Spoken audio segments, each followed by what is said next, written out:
So, come here. The past 5 years, we've been told that petrol and diesel cars are finished.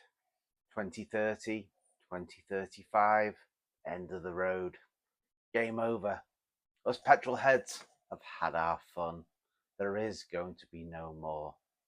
But this week, something huge happened, and hardly anyone is talking about it. Well, maybe on YouTube, but not on mainstream media.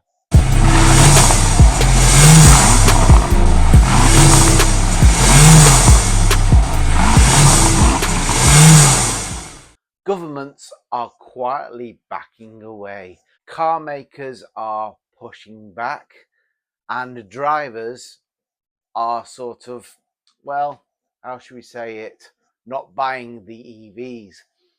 So they're starting to say, actually, maybe this isn't working. And that's what the car industry is saying. The government, not quite yet. So today we're looking into the biggest car news right now that's not really being spoken about by mainstream media. According to Reuters, on December the 15th, 2025, the European Union confirmed it's rethinking the 2035 ban on new petrol and diesel cars. So this is a massive win for us petrol heads. The 2035 ban was supposed to be a non-negotiable, the final nail in the coffin for the combustion engine.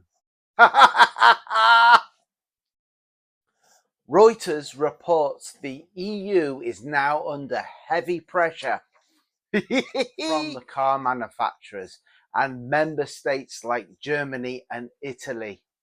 Why? Well, here's why. Because the industry simply isn't ready. Factories, supply chains, charging infrastructure, battery production, the reality on the ground doesn't match the political timelines. And when manufacturers start saying this isn't workable, governments start to listen, because the government's bottom line is affected because they're not getting as much tax revenue off the car sales. So this isn't the EVs being totally cancelled. It's just a step backwards from the original promise. And here's the key point. When the EU hesitates, everyone else pays attention, including the UK. According to the AM Online, senior Conservatives have now publicly stated they would scrap the UK's 2030 petrol and diesel ban and remove the zero emissions vehicle mandate. That mandate is what forces the manufacturers to sell a certain percentage of EVs, whether buyers want them or not. So this isn't just political noise, it's fundamentally changing the market, or will change the market when it actually happens. Manufacturers wouldn't be fined for selling petrol or diesel vehicles. Dealers wouldn't be forced to push EVs that the customers don't really want to buy. And buyers would regain choice. Just like I think over in America, Trump said the choice is with the buyer. You can go for an EV, you can go for petrol, you can go for diesel.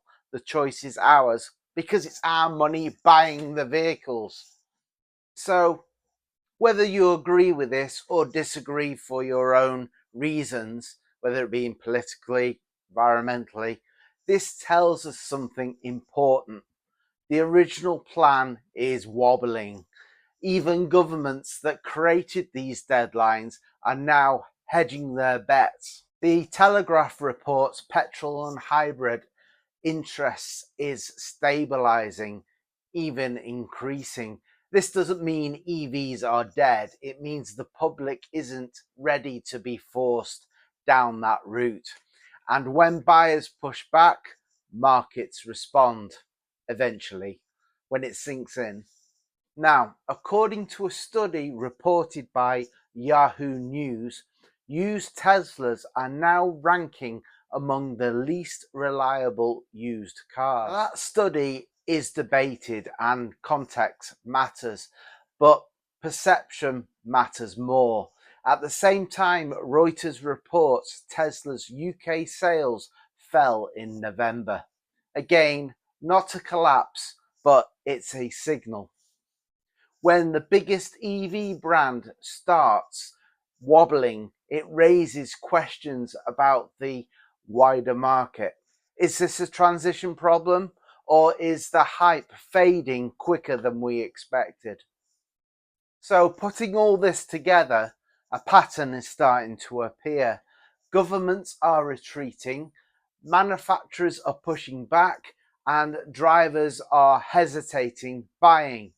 So this doesn't mean petrol is saved forever, although I think alternative fuels are going to improve and become more mainstream. But I digress. It means the transition is being slowed quietly. So quiet it's not even mentioned on the TV news, the mainstream media. And the biggest mistake anyone can make right now is assuming policy equals reality. Cars don't change because politicians want them to. They change when buyers are ready. So here's the real question. Have governments pushed EVs too hard, too fast, too soon?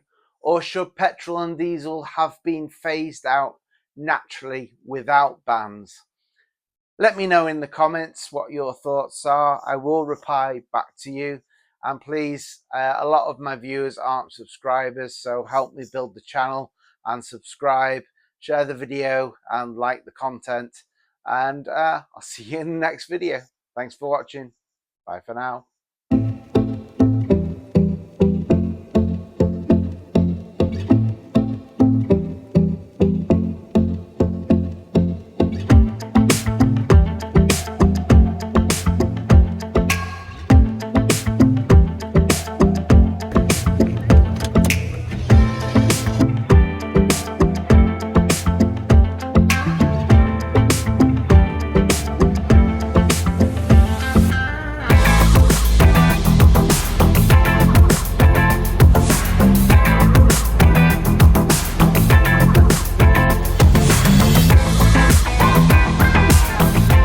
Hey, how's about this? You get a free pint of Corona.